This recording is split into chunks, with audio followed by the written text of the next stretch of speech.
Bonjour, je suis très heureuse de vous retrouver après tant de semaines d'absence. J'espère que vous allez bien. Aujourd'hui, je vous emmène en Savoie, au château de Bourdeau, un château qui surplombe ce magnifique lac du Bourget. Prolongeons l'été avec le chef Sean Evans qui nous cuisinera deux recettes, dont une avec les pêches de la coopérative du Tremblay.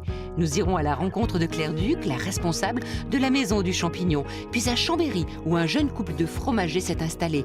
Enfin, nous prendrons de la hauteur à Courchevel pour découvrir le secret de fabrication du Beaufort d'alpage. Ce n'est pas en cuisine que je retrouve le chef, mais au bord du lac du Bourget, où il aime pratiquer les sports nautiques lors de ses petits moments de repos. Allez, allez, hop, hop, hop, hop, hop. Ah, parce que tu l'encourages, toi, tranquillement installé ici. Je suis toujours là. Pendant que lui, il sue. Mais c'est nécessaire pour lui, hein, pour évacuer le stress de la cuisine. Tu peux venir un peu avec nous, Sean?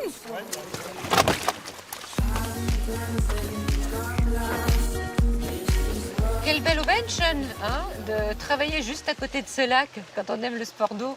Ça fait des possibilités de beaucoup de plaisir, d'échapper, de réfléchir, de décontracter. Puis se déstresser, hein. Ah bah ça, ouais. Indispensable, ça. Hein. Lâchez la pression. Alors, cet accent-là, ce joli accent, il vient d'où? C'est Pays de Galles. Pays de Galles. Et tu es en France depuis combien de temps? Expatrié plutôt depuis 25 ans. Oui. J'ai travaillé en Autriche, Italie, Suisse, jusqu'à Corse, toute la chaîne alpine. Et tu es venu te perdre en France alors? Ouais, jusqu'à j'ai rencontré Delphine. Ah, c'est l'amour qui l'a fait rester en France. Alors, vous avez travaillé ensemble déjà, hein, dans vos propres maisons? Oui, donc depuis 2004, on a ouvert un premier restaurant à La Rochette, La Fresque, qui était vraiment dans le cœur du village, pour ensuite aller à Montermino 6 ans plus tard, hein, c'est ça? Ouais. Au cœur des vignes de Montermino. D'accord. Et puis aujourd'hui, donc, château de Bourdeau. Le château. Ouais. Hein, vous êtes salarié, vous avez un autre statut. Oui, Hein, ouais. la directrice et le chef. Alors, le chef, il propose quelle sorte de cuisine? Une cuisine qui est un peu reflet de mon caractère, mon parcours. Alors, c'est quoi le caractère de Sean? C'est des produits d'ici, c'est une cuisine atypique, d'influence japonaise. J'ai travaillé dans un restaurant japonais étoilé. Unique alors? Unique à peu près, ouais. Unique, j'ai hâte de la découvrir alors, cette cuisine.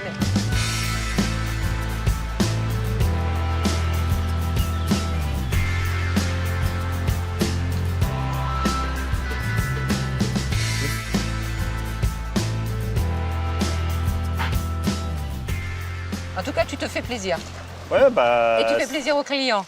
C'est le but. Si on ne paye pas plaisir aux clients, on n'a pas de clients, c'est rien. On change de métier, Sean, hein, c'est ça? On y va? On y va. Faire une petite visite du château. Ouais, Tant que avec tu te plaisir. changes et tout, hein? Allez.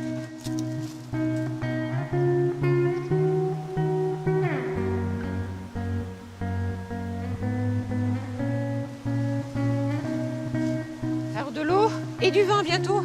Ouais, bientôt, dans les 3 prochaines années, on prévoit de faire une méthode champenoise. Et alors, ce sont essentiellement des cépages autochtones, hein? Oui, que des cépages locaux, dont un local, très local, de Bourdeaux, qui s'appelle le cacaboué. Voilà, il n'y en a que sur Bourdeaux. Ah d'accord. Et dans 3 ans, on boira du cacaboué. Entre autres, entre autres. Entre autres. La cuvée, on l'appellera les amants du lac.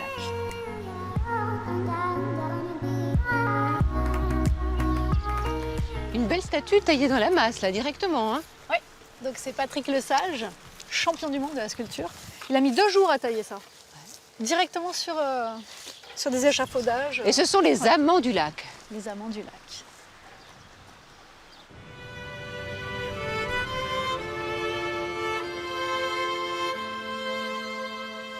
Depuis votre arrivée, c'est-à-dire juillet 2016, le château est devenu restaurant gastronomique et hôtel. Mais l'histoire a commencé de ce bâtiment au XIe siècle, c'est ça? Au XIe siècle, château fort. Bien situé. Bien situé, idéalement situé, donc sur la côte sauvage, détruit à la Révolution française et après reconstruit en 1850 par l'architecte tendance de l'époque, Pellegrini. et qui a également fait les thermes à Aix-les-Bains, et donc qui a reconstruit ce château sur un style gothique troubadour. Le propriétaire actuel a racheté ce bâtiment il y a 7 7 ans, et il y a eu 5 ans de lourds travaux.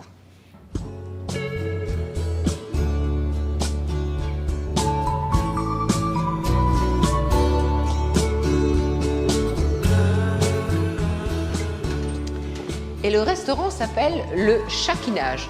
Et là, il y a un gros chat, un gros matou Voilà, c'est notre mascotte. dans l'entrée. Alors, chat, pourquoi? Il y a la dent du chat, bien sûr. La légende du chat, Oui. nous sommes ici, le lac en contrebas, donc ça coulait de source, le Chaquinage. D'accord. C'est le chef qui a trouvé C'est ce nom. Sean qui a trouvé ce nom. D'accord. Quittons le lac et le château pour les vergers de la coopérative à la mode Servolex. Tout en cueillant des pêches, Jean-Luc Girardin nous attend. Mais il y a plein de pêches par terre. Comment ça se fait, Jean-Luc? Quel gâchis. Non, c'est pas du gâchis, c'est qu'en fait, quand il y en a trop, on est obligé d'en enlever des petites pour pouvoir laisser. Vous voyez, quand c'est trop serré, Oui. on enlève les plus petites pour laisser grossir et mûrir les autres. Ce qu'il nous faut, c'est garder peu de fruits par branche pour arriver à faire un calibre satisfaisant et surtout de qualité. Alors, ce sont des pêches jeunes. On a beaucoup de variétés pour étaler la production tout au long de la saison. Donc on commence là fin juin, début juillet, et on a des variétés qui vont nous mener jusqu'à début septembre. Il faut les garder à la carte tout l'été. L'objectif, c'est de pouvoir justement avoir des produits tout l'été, quoi. Et alors, vous les ramassez à la main? On les ramasse toutes une par une à la main. Donc ce qui est important, c'est de les ramasser mûrs. Donc on ramasse à la couleur et au doigté. On conserve où les pêches? À la maison? Dans le Alors réfrigérateur? à la maison, il vaut mieux les laisser dans le bac à légumes Oui. au fond du frigo. C'est une durée de vie. Entre 15 et 20 ans à pêcher. Hein. Ok. Entre 15 et 20 ans. Vous voyez, là, il commence à y avoir des trous, il y a des arbres qui commencent à péricliter, donc on voit qu'ils sont déjà sur la fin. Et sur les gros fruits, vous mettez pas trop de saloperies? Non, on ne met pas trop de traitement. On a une hutte biologique qui est là-bas, regardez. Ah Donc bon? voilà, Une hutte biologique. on a une hutte biologique, voilà. C'est ce diffuseur, voilà, qui est là. Hein? Donc ça, on met dans le verger et ça diffuse des hormones pendant plusieurs mois. Il émet une odeur qui attire le mâle. Et c'est cette odeur qui a été synthétisée et mise dans ce petit tube, ce qui fait que le mâle, comme il y a l'odeur partout dans le verger, il ne retrouve pas la femelle. Et Bien fait pour lui. Et grâce à ça, Et comme ça, nous, on mange de délicieuses pêches. on arrive à diminuer la D'accord. population La prolifération. d'insectes nuisibles dans le verger. Ouais. Voilà. Donc, les fruits, Sean les prend ici, hein, Oui. bien sûr. Et il fait des recettes à base de pêche. Oui, avec ces magnifiques pêches. Bon, on va la regarder. Oui. Là, je vais faire une recette simple aujourd'hui avec la pêche de tremblay de la coopérative, de sucre non raffiné, de beurre au sel des Alpes, de framboises locales et de vinaigre de la coop, vinaigre de framboise. On va simplement faire un petit croisillon dans la pêche. On va juste prendre un peu de beurre. Le sucre va bien coller dessus. Là, on va mettre ça pour 5-6 minutes à 200 degrés.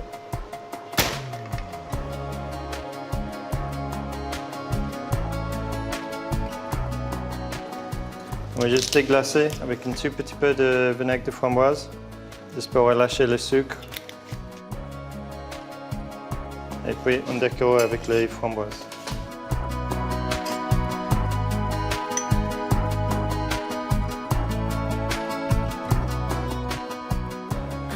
Et voilà le petit pêche local. Retour à la coopérative, mais cette fois-ci dans le magasin juste à côté des vergers. Jean-Luc tient à nous montrer d'autres bons produits. Et voilà donc les pêches ramassées d'aujourd'hui directement pour le consommateur. Donc elles ont fait un petit stage au réfrigérateur et après elles reviennent ici, hein, Voilà, histoire donc c'est d'équilibre de juste température. voilà, pour les refroidir un petit peu, pour pas qu'elles continuent trop à mûrir. Voilà. Alors vous êtes combien de producteurs, Donc coopérateurs? on est 26 producteurs, coopérateurs, donc qui amènent les différents produits. Hein. Donc il y en a qui amènent des fruits, il y en a qui amènent des petits fruits, il y en a qui amènent les légumes. Alors, tous ces fruits et légumes inspirent le chef? Ah oui, à chaque fois qu'il vient, il a les yeux qui pétillent. avec Sean, vous venez ici 2 fois par semaine. Ouais, au moins 2 fois par semaine, on vient. Vous regardez et Oui. hop, je vais travailler ça. Et puis il échange avec nous, il nous dit Voilà. bah tiens, la semaine prochaine, j'ai Suivant mes les pêches. produits Et voilà. qu'il y a, le moment, combien de temps ça va durer, parce que pour les chefs, c'est important de savoir combien de temps ils vont pouvoir maintenir cette Et recette. oui. Et vous avez déjà mangé au château de Bordeaux? Vous Oui, connaissez j'ai la déjà, cuisine des j'ai chefs? déjà. Oh, quel sourire, quel sourire! Oui, bien sûr.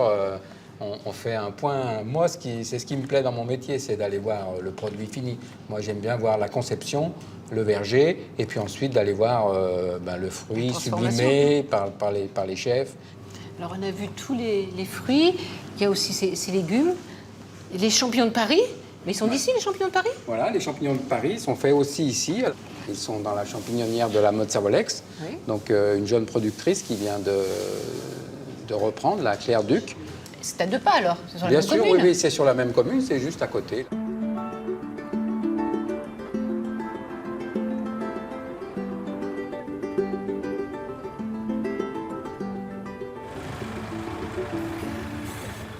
Bon, j'arrive là en pleine livraison, je crois. Pas au bon moment, Claire. Hein? Bonjour Odile. Bonjour.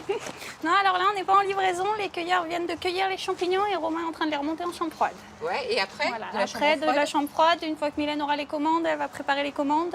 Dans la foulée, ce sera expédié et Romain va pas tarder à partir en livraison, justement. Et ça se passe tous les jours? Tous les jours. Été comme hiver? Été comme hiver. Les champignons poussent tout le temps ici, dans la champignonnière. C'est chauffé et climatisé, donc oui, c'est toute l'année. Tu me fais visiter? Oui, bah avec Hein plaisir.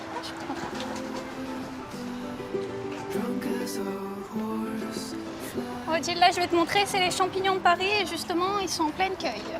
Après, à quoi ça ressemble?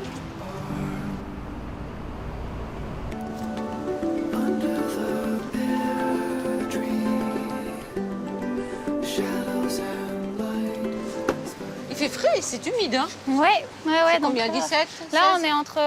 on restait entre 16 et 18 degrés. Ouais. Alors, les champignons, tu les reçois, ils sont tout Alors, petits, quand tout je petits les, comme ça. voilà, tous les petits points que tu vois, ça va être du champignon qui va pousser. Oui. Et après, au bout de quelques jours, ils vont grossir pour devenir à peu près comme ça. Alors, il y a des champignons de Paris tout blancs, Voilà. et puis d'autres avec le Alors, chapeau le marron. saumur, justement, le blond, comme on l'appelle, c'est l'ancêtre du champignon de Paris. Mhm. Lui, il poussait avant dans les caves à Paris, justement. Et il est un peu plus parfumé, un peu plus goûtu, il a un peu Oui. moins d'eau dedans. Et après, du coup, on a le champignon de Paris plus standard, plus classique.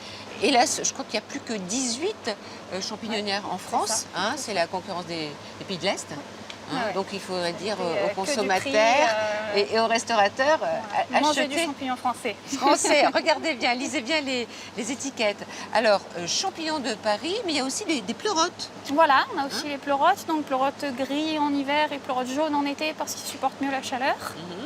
Elle aussi cueillie à la main. Cueillie à la main aussi, Toujours le tous les même matins, principe. 4h, 5h du matin, l'accueil, trié et expédié dans la foulée.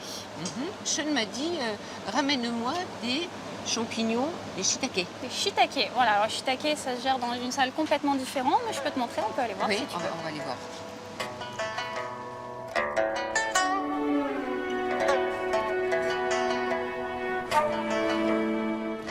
Claire, j'ai l'impression qu'il fait plus humide dans cette cave. Oui, alors justement pour les shiitake, il faut vraiment beaucoup plus d'humidité. Oui. Alors le substrat, lui, il est composé de copeaux c'est de ça. chêne. Voilà, c'est les pains qu'on reçoit comme ça. C'est des copeaux de chêne, de la cire de chêne et de la paille. Et on a injecté le mycélium à l'intérieur. Voilà. Donc au bout de quelques jours, il va commencer à donner du champignon. Alors, en une semaine, il faut 7-8 jours pour arriver il à cette faudra, taille. Oui, même après, une fois qu'il est sorti et qu'il est tout petit, après, tu vas grossir très rapidement. Donc on fait une cueille journalière aussi ici. Que deviennent les substrats? Une fois qu'ils ont fini leur cycle de vie, Bah oui, y a à peu plus près rien, là. 6 mois après, on va pouvoir les mettre au compost. Tout part au compost. Donc, on récupère. Voilà, on Hein, récupère. rien ne se perd. C'est ça. Rien ne se perd.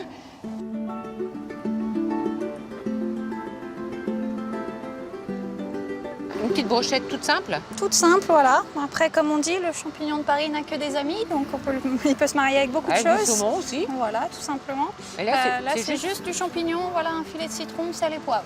Il faut savoir que le champignon de Paris est le seul champignon qui se mange cru. Oui. Il peut se manger. Puis après, tu as préparé des verrines. Donc pour les verrines, j'ai fait juste tout simplement de verrines tomates, concombre et j'ai émincé un champignon dessus. Et pareil, j'ai mis la vinaigrette dans la pipette. suffit de faire dessus. ça. Voilà, Voilà. tout simplement. On va déguster, y a pas de problème. Tiens Odile, Ah. les champignons pour le chef. Donc ça veut dire, Christelle, Qu'il est l'heure d'y aller. il est l'heure d'y aller. Je pars en cuisine pour la recette, alors merci.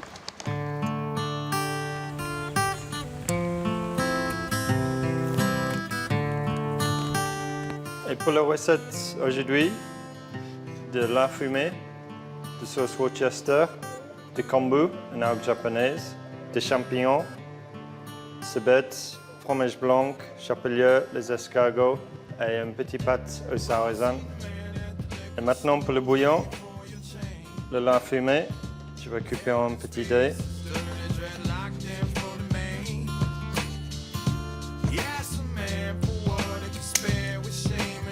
Quelques gouttes de sauce Worcester. Là, on va ajouter l'eau et on va faire mijoter pour 45 minutes pour faire une infusion.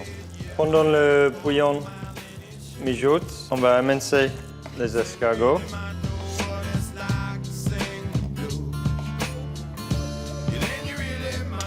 On va saupoudrer avec un peu de chapelure, puis une petite cuillerée de fromage blanc.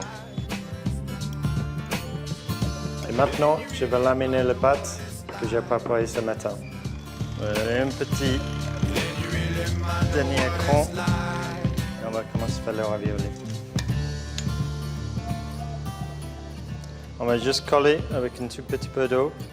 On va juste replier dessus et on va bien chasser l'air. Là.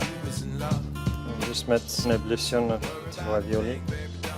Maintenant que le bouillon est prêt, on va le filtrer.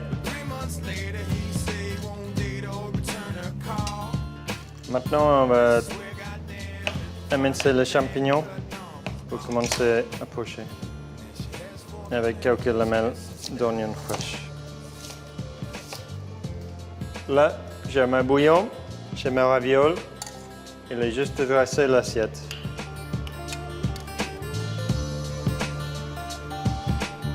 Là, pour juste le finir, quelques feuilles de coriandre et quelques pétales de tagette. Ravioles aux escargots, pâte au sarrasin, champignons de la mozzarella.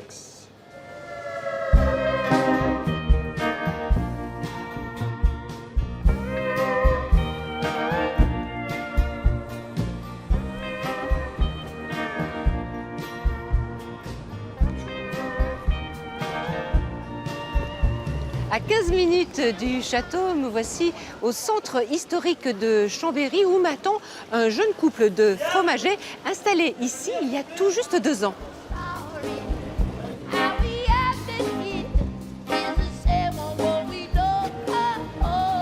Bonjour. Tout est nickel ici chez vous, hein? Merci.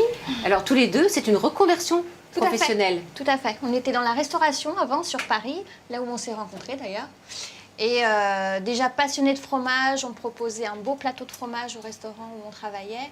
Et Jean-Noël, passionné de fromage, a voulu voilà, Changer de vie. Changer de... Et d'air. Voilà, Changer tout à de vie, fait. changer d'air, quitter la région parisienne pour faire vraiment ce que j'aime. Combien de variétés de fromage vous proposez ici? Là, en ce moment, on propose à peu près 150 sortes de fromage. Après, ça varie selon les saisons. Voilà. Et vous affinez ici? Oui. Hein? Oui, oui. Oui, en fait, nous, on finit sur les fromages au lait de chèvre, on va les affiner du début vraiment jusqu'à la fin, jusqu'à la consommation du client. En revanche, sur les pâtes type Beaufort, Comté, on finit l'affinage. Et Nathalie, vous donnez des conseils d'association, confiture, fromage. Oui, oui, oui. On propose un bleu d'Auvergne Avec de la poire. avec une pâte de poire. Donc c'est une gelée de vin blanc, poire avec quelques graines de cumin. Un des meilleurs fromages de France, hein, le Beaufort, C'est le meilleur. si ce n'est le meilleur, avec la pâte bien jaune. Donc il a été fabriqué il y a plus d'1 an. Hein. Oui, il était fabriqué en 2016 et c'est un Beaufort qualité chalet d'alpage. Qui l'a fabriqué? Alors ce Beaufort-là a été fabriqué par notre producteur qui est à Courchevel, par Gilbert et René, Oui. que je vous propose d'aller voir maintenant. Mais on va peut-être le goûter avant de partir. On va Oui. prendre des forces. Ah, c'est une bonne idée ça. Alors qu'est-ce que tu en penses? C'est divin.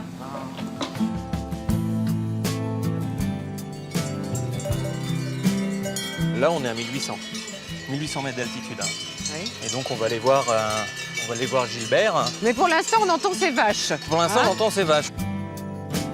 Ah bah voilà, Gilbert, il est là-haut. Il est là-bas. On va aller le voir. Gilbert, vous n'êtes pas d'ici, de Courchevel, hein? Non, j'arrive de la région de Chambéry. J'ai une ferme sur la commune de Méry et je monte en transhumance depuis les années 90 à Courchevel. Oui, alors vous montez avec ce troupeau, il y a combien? 150 têtes? Il y a 140 têtes cette année, essentiellement des tarines. Oui. Quelques abondances qui se perdent dans le milieu, donc c'est les deux races qui ont été retenues pour la fabrication du Beaufort. On se régale avec Ah ben là, cette herbe fraîche, ces belles fleurs qui vont donner tout le parfum tout au l'arôme Beaufort. au Beaufort. Du Alors, Beaufort. pour parler de la fabrication, hein, on va peut-être se mettre un petit peu en retrait parce qu'elles se régalent et elles font du coup beaucoup de bruit. Hein. Elles sont un peu bruyantes. Elles sont un peu bruyantes. Elles sont belles et un peu bruyantes.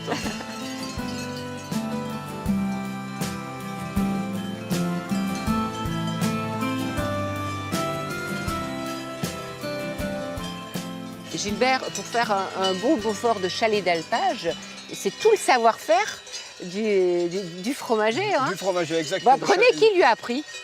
Ah ben, faire je vais ça. donner quelques tuyaux il y a Oui. quelques années en arrière. Des fois, il a fait l'école fromagère, donc il en sait plus que moi aujourd'hui. Mais donc, je lui ai appris à travailler manuellement. Je lui ai appris à décailler, donc couper les cahiers avec le tranche-cahier, donc l'appareil qui a tous ses fils, là, pour former les grains de fromage. Ensuite, donc, le faire chauffer jusqu'à 54 degrés, laisser brasser encore un petit moment après le temps de chauffe. Donc là, on dit qu'on donne le goût au fromage. Alors, je ne sais pas si c'est vraiment ça, mais C'est une étape importante. c'est quand même une étape importante. On doit tirer traditionnellement, donc avec une toile et une baguette métallique. Donc après, ils sont moulés donc dans des presses traditionnelles. Ensuite, ils vont être mis en cave pendant 24 heures aussi pour qu'ils refroidissent. Et après, ils vont partir pour 6 mois à 2 ans d'affinage. En bouche, ce Beaufort chalet d'alpage. Ah, Moi, franchement, je trouve que c'est le meilleur, mais bon. Oui, non, mais il a un goût très particulier, un goût exceptionnel. On retrouve un petit peu ce goût noisette, ça c'est vrai. Moi, je trouve un côté très, très cuiré. On a vraiment cet esprit cuir sur le Beaufort qui est vraiment caractéristique à ce fromage qu'on n'aura nulle part ailleurs. C'est grâce à nos alpages, grâce Et au savoir-faire au savoir-faire. des hommes. Je retrouve au château de Bourdeau Jean-Noël Martin ainsi que Claire Duc pour un brunch avec le chef et sa femme. Le pain maison, hein, c'est Sean qui le fait? Oui, bien sûr, bien sûr. Il met tout un petit mélange de graines dedans. Et dessus, il termine avec un petit peu de son d'avoine, tu vois. Oh, regarde le pain, fromage. Parfait. Parfait. Et puis un plateau de champignons. Alors, qu'est-ce que tu nous as amené? Eh ben, écoute, un beau plateau de fromage de notre grande région. Des fromages principalement de Savoie, Haute-Savoie. Persillé de Tignes, un des fromages les plus rares, Eh oui, qui reste hélas. qu'une Hélas. seule productrice. Hélas. Ouais. Un grataron d'Arèche, fromage au lait de chèvre. Eh ben voilà. Là, pareil, qui prend vraiment un bel essor. On retrouve des fromages un petit peu à l'image des légumes, un peu oubliés. Oui. Claire aussi, hein, tu nous as préparé quoi? J'ai préparé les petites brochettes de champignons qui sont crues, qu'on peut aussi passer au barbecue, à la plancha, etc.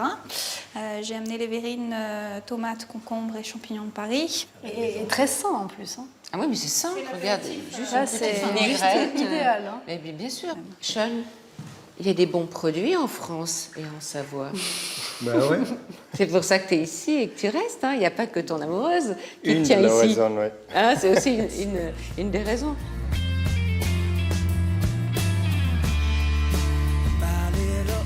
La cuisine, c'est naturellement une cuisine de terroir, mais avec notre parfum personnel, notre vécu, notre histoire personnelle.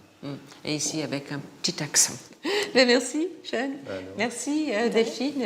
Merci à vous. Et puis merci à vous de votre fidélité. Et on se retrouve bien sûr samedi prochain pour un nouveau Goûter Voir. Au revoir. Et puis, au revoir, Jean-Yves Gaillet. Bonne retraite, ma Gaillette. Goûte ça, mon ami. Oui, j'ai besoin de deuxième tranche de pain pour ça. Ah, bah d'accord. 2 heures gratos. Tu fais la marche rapide, Sean? Tiens, champignon.